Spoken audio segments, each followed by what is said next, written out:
There's no secret formula for scaling support and boosting customer satisfaction. But there is the all-new Service Hub from HubSpot.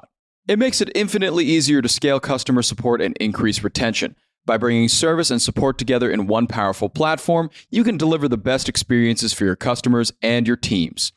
Free up time for your reps to focus on complex issues with an AI-powered help desk. Proactively drive retention with customer health scores that help keep your business ahead, stopping churn in its tracks.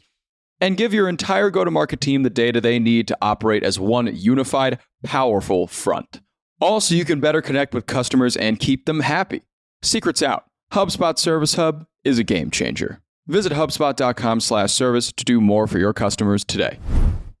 Welcome to Monday, everybody. It's May 13th. I'm John Weigell here with Cyan Zhong, and this is the Hustle Daily Show.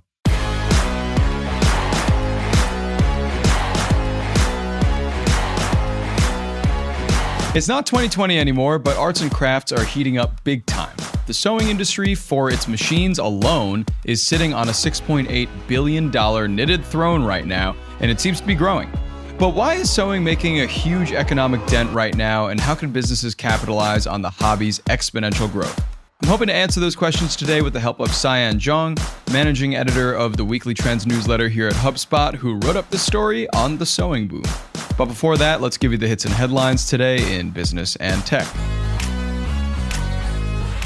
Starting us off, OpenAI is expected to announce its AI search product today. And if it wasn't already clear that they're stepping up to competition with Google, the timing of the reveal is pretty vicious.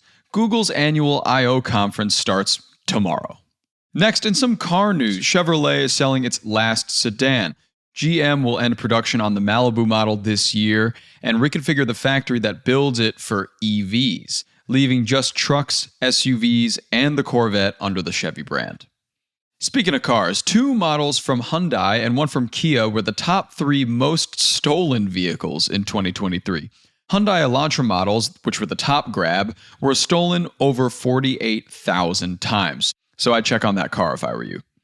Next, 1 year after anti-LGBTQ+ activists protested Target for its Pride Month merch, the retail giant said it won't roll out the 2024 collection at all of its about 2,000 stores, so it's scaling back a bit.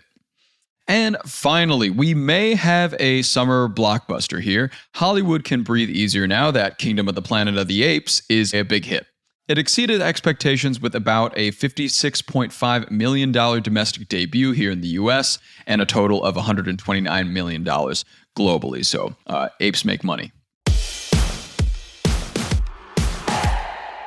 Okay, as mentioned before, we're joined again by the managing editor of the Weekly Trends newsletter here at HubSpot, Cyan Zhong, who just wrote a story all about the booming sewing industry. So welcome back, Cyan. Pleasure to have you again.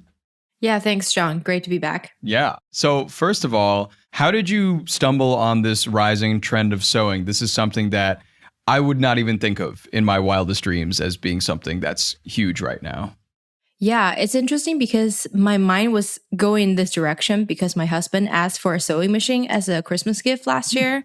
And I didn't know he was into that. And I was confused. So I was like, oh, why are you doing that? So I was already thinking about sewing machines. But then a few weeks ago, I was browsing this Jungle Scout report. It's a consumer trends report from this tool that is basically a database that tracks Amazon product data. We use it a lot in trends research. It's pretty helpful. But basically, I saw some interesting data there that coincides with the fact that, sewing machines are kind of getting a boom right now.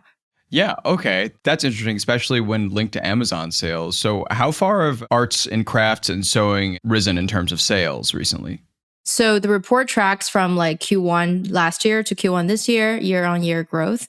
And the product category that's arts, crafts, and sewing, it's kind of this like big category, it's risen 27% year over year, which is the highest of all the major Amazon product categories. And that was quite surprising.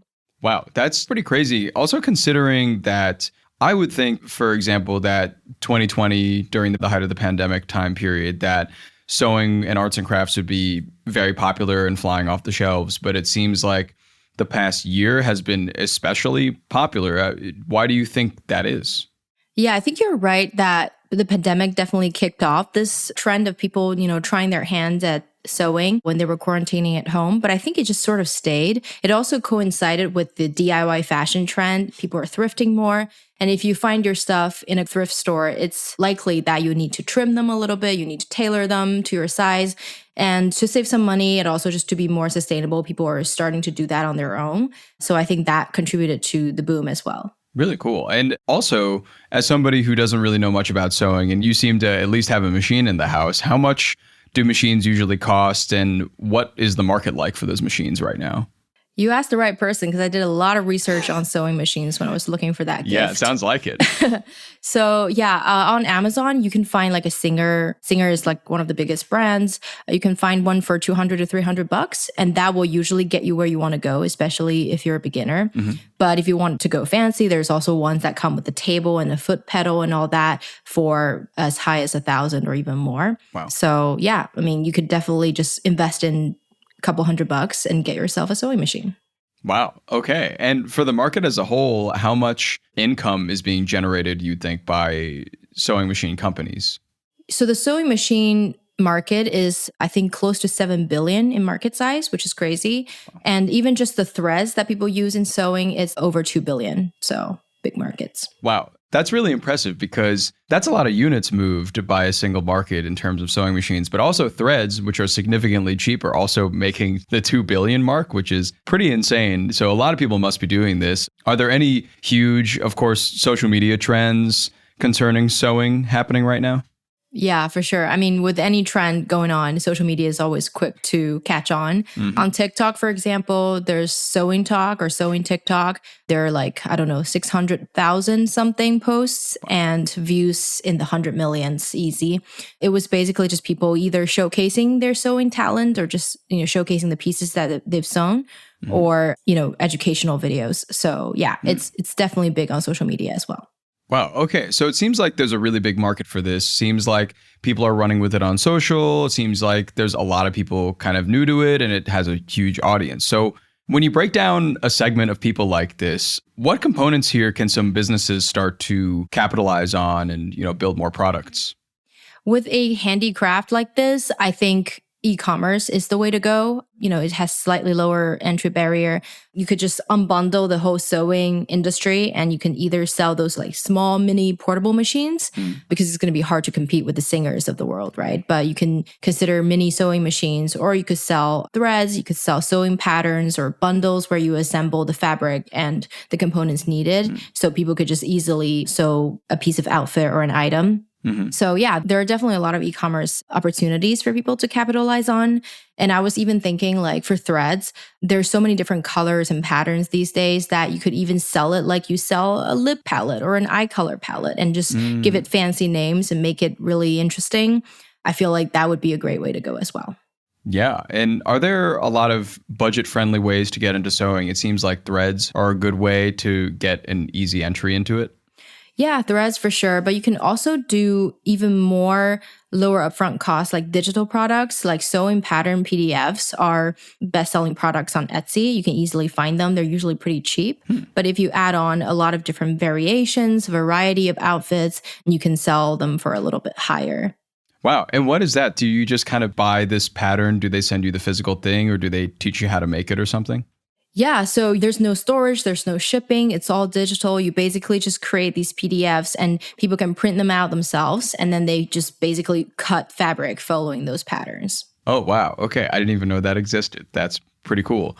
Can businesses also cash in on the area of like teaching sewing? I know you mentioned there's some education content out there. Do you think that that's possible to do like education and experiential stuff even?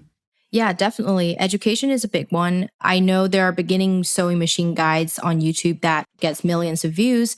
A lot of these are like Sewing 101, how to operate a sewing machine, how to identify different parts of it, or how to sew a simple item like a bucket hat or a tote bag or something like that. So yeah, there's definitely opportunity there. But I would say for anyone who wants to get into video content, educational content on sewing, maybe find a sub niche because, 101 is kind of getting saturated already. So if you could sew pieces pieces from specific time periods or like TV shows, movies, trendy stuff, you can carve out a nice little sub niche for yourself and get more targeted audience to come to your channel. Yeah, and you talked a little bit about sewing content earlier too. I'm wondering, because I know that you interviewed a sewing YouTuber a little while ago. Can you tell me about that interview and what their situation is like, what their income is like, and how they conduct business? Yeah, for sure. So it's this guy called Andre Chen, and he has a channel called Glory Allen, which teaches people how to sew kind of streetwear style outfits. He has, I think, close to 300K subscribers on YouTube, but he's also active on TikTok, Instagram. The main way he makes money is actually through e-commerce. So he has a Shopify store. He sells bundles, patterns, all the things that we mentioned before, but with his trademark, right? With his unique spin, and people who like his channel are more likely to purchase his stuff. I think he makes over 250K per year just from the Shopify sales, which is pretty good. And, on the content side, he also gets brand sponsorships and some YouTube ads, which is less in terms of income ratio, but it's still a significant amount. Wow. So, there's definitely money to be made there. Yeah, it seems like it. That's also really smart to direct people to your own product as well and kind of develop that yourself. So it seems like a lot of possibilities to make money in the sewing industry. As I said up top, like I would have never thought of any of this, but it seems like a big deal, which is really cool. And I hope your husband cashes in on it eventually. Yeah, I hope so too. At least save us some money on buying stuff, Yeah, right. One more thing that's interesting when I was talking to this sewing YouTuber is that a lot of his audience are actually millennial men or even younger men, which, you usually wouldn't imagine them as the core audience for sewing. Right. But yeah, like it's skewing younger. A lot of guys are getting into it. So, hey, Zhong, maybe you should try it out yourself.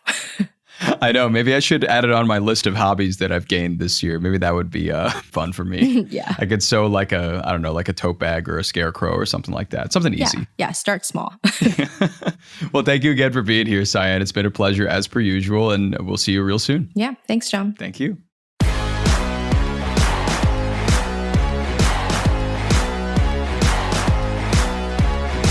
All right, and that's going to do it for us today. Thanks for tuning into the Hustle Daily Show. We're a proud part of the HubSpot Podcast Network. Our editor today is Robert Hartwig, and our executive producer is Darren Clark. We've got a lot more tech and business coverage in our newsletter. If you're not subscribed, go get yourself signed up at thehustle.co/email, and we'll see you later.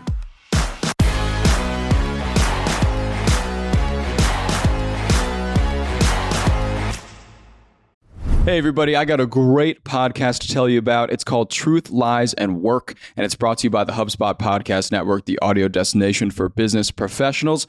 On this show, you can join husband and wife team Al and Leanne Elliott as they dispel myths, impart wisdom, and answer all your questions about finding, keeping, and motivating great people. They actually just did an episode with John Smith, who is the manager and agent of famous Argentinian soccer player Diego Maradona. He talks about in this episode how he was able to manage the global superstar, athlete, celebrity that Maradona is and was. It's a great listen. You better get out there and check it out. And you can listen to Truth, Lies, and Work wherever you get your podcasts.